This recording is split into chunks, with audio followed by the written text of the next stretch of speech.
Episode number 3335। Title वीर meet God hall leader.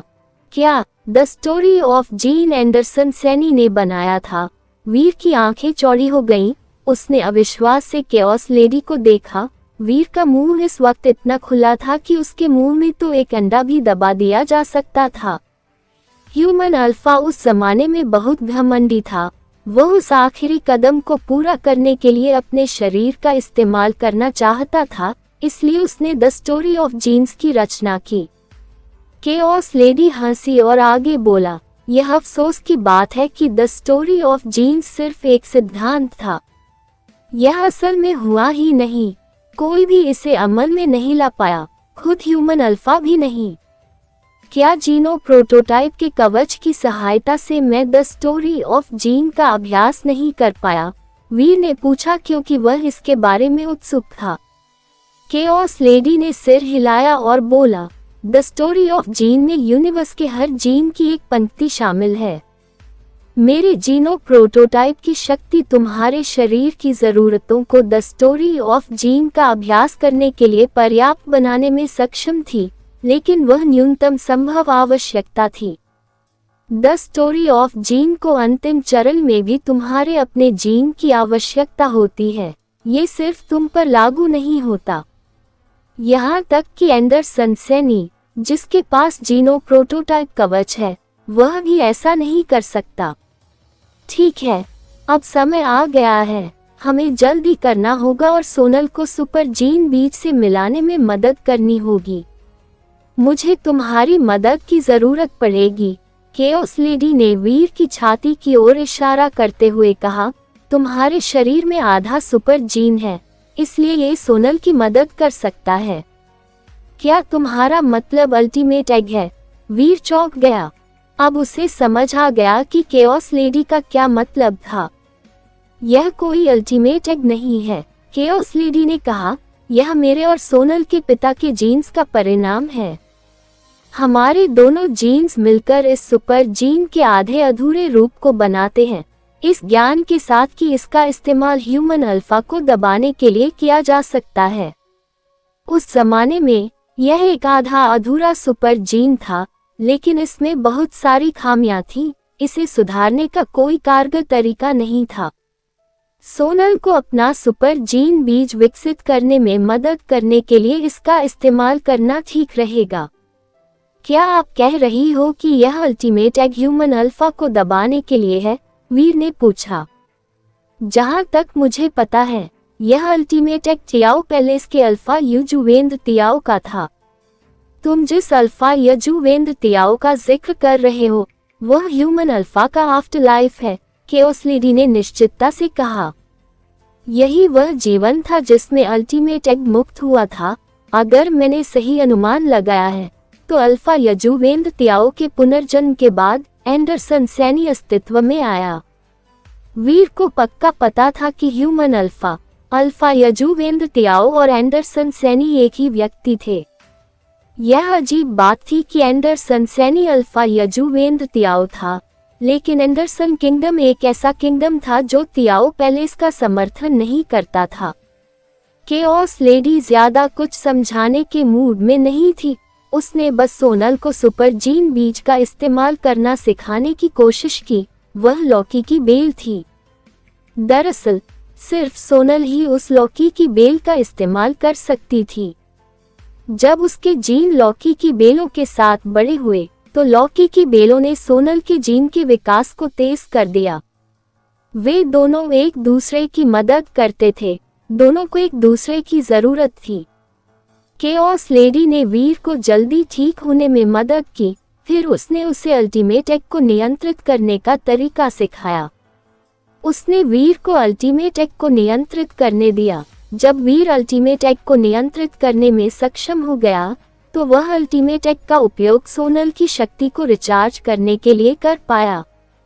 Ultimate egg को नियंत्रित करना आसान नहीं था। हालांकि अल्टीमेट एग सुपर जीन बनाने का एक असफल परिणाम मात्र था, लेकिन इसकी शक्ति पहले से ही काफी करीब थी। वीर ने कई बार कोशिश की, लेकिन वह इससे बस थोड़ा बहुत हुनर ही सीख पाया। हर दिन वह अल्टीमेट एग की शक्ति से सोनल को धो डालता था, इस उम्मीद में कि सोनल और लॉकी तेजी से विकसित हो पाएंगे।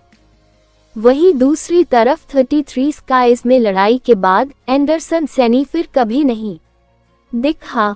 वही गॉड केओस पार्टी का गॉड हॉल के स्पिरिट्स के साथ युद्ध अभी शुरू ही हुआ था और 33 स्काइज को युद्ध क्षेत्र के रूप में इस्तेमाल किया जाना था।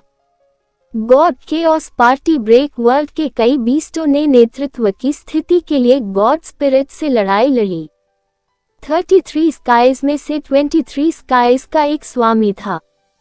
उनमें से 1/3 पर गॉड केओस लेडी पार्टी, बाकी 1/3 पर दूसरे शक्तिशाली प्राणियों का कब्जा था। जीनो यूनिवर्स और किंगडम वाले यूनिवर्स दोनों ही अराजकता में थे। ब्रेक वर्ल्ड के बीस्ट हर जगह थे, कई कुलीन वर्ग बनाए गए थे। स्पेस गार्डन में यह बात खास तौर पर सच थी। कई इंसान, स्प्रिचे और एलियन दुनिया को तोड़ने में कामयाब रहे। उस अस्त व्यस्त माहौल के बीच भी इंसान अपने स्पेस गार्डन घर में ढलने, उस पर विजय पाने और उस पर कब्जा बनाए रखने में कामयाब रहे। वहीं अब वीर स्पेस गार्डन में आया था। उसने एक ब्रेक वर्ल्ड बीस्ट को मार डाला और उसके पेट में ब्रेक वर्ल्ड जीन डाल दिया। Break world gene +1। वीर के ब्रेक वर्ल्ड जीन की संख्या 97 या उसके आसपास पहुंच गई थी। हाल ही में ब्रेक वर्ल्ड के बीस्टों को मारकर ब्रेक वर्ल्ड जीन हासिल करना बहुत मुश्किल हो गया था। एक ब्रेक वर्ल्ड जीन खाने से उसकी ब्रेक वर्ल्ड जीन संख्या में सिर्फ 1 की ही बढ़ोतरी हो पाई। फिर भी ब्रेक वर्ल्ड के बीस्ट बहुत ज्यादा थे। वीर के ब्रेक वर्ल्ड जीन इस समय तक लगभग पूरी तरह से खत्म हो चुके थे। हाल ही में एंडरसन सैनी ज्यादा सक्रिय नहीं रहा था, इसलिए वीर ब्रेक वर्ल्ड के और बीस्टों का शिकार करने के लिए जीनो यूनिवर्स में जाने से पहले सोनल को अल्टीमेट एग की शक्ति से रोज नहलाता था। हालांकि केओस लेडी का मानना था कि सिर्फ सोनल ही एंडरसन सैनी से लड़ सकती है, वीर इस बात से सहमत नहीं था। अगर ऐसा हो सकता था तो वह नहीं चाहता था कि सोनल ही खतरे में पड़े। उसे एक ही बच्चे पर इतनी जिम्मेदारियां डालना सही नहीं लगा। The story of gene, jade skin, professor mantra, blood pulse mantra. जब वीर आराम कर रहा था, उसने इन सभी कौशलों के बारे में फिर से सोचा।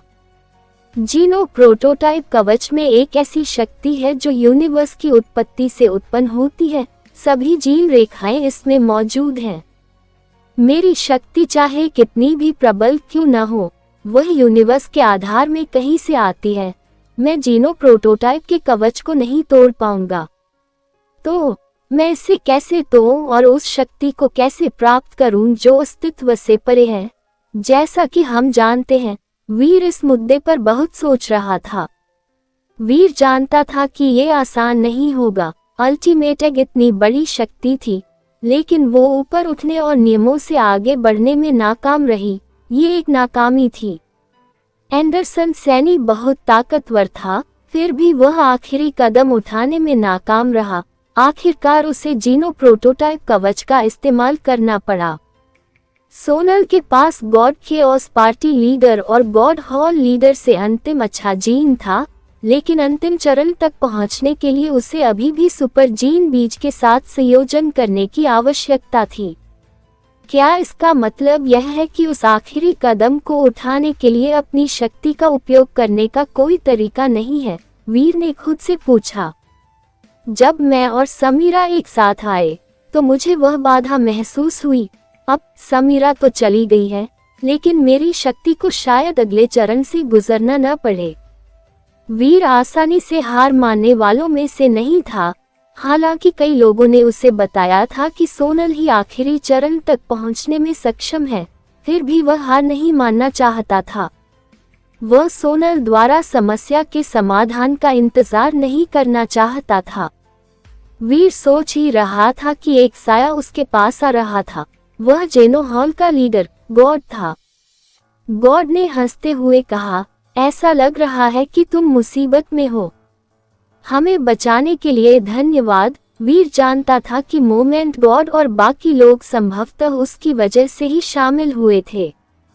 गॉड ने अपना सिर हिलाया और बोला, मैंने ये तुम्हारे लिए नहीं किया, मैं तो बस अपनी जान बचा रहा हूँ। अगर एंडरसन सैनी ने सोनल को मार दिया तो इस दुनिया में कोई भी उसका सामना नहीं कर पाएगा। वीर ने गॉड की ओर देखा और पूछा, आप भी इसमें शामिल हैं? गॉड ने गंभीरता से कहा, हाँ, मैं भी इसमें शामिल हूँ। क्या एंडरसन सैनी वाकई इतना ताकतवर है? क्या रिबूट पावर उसे रोक नहीं सकती? वीर ने भौहें चढ़ाकर पूछा। बेशक, गॉड केओस पार्टी लीडर बहुत ताकतवर थी, लेकिन उसे फिर भी रीबूटिंग शक्तियों की सनक के आगे झुकना ही था।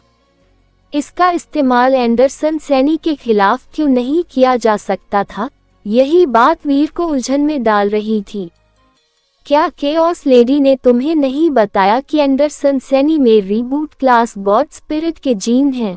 गॉड ने जो कहा उससे वीर हैरान रह गया।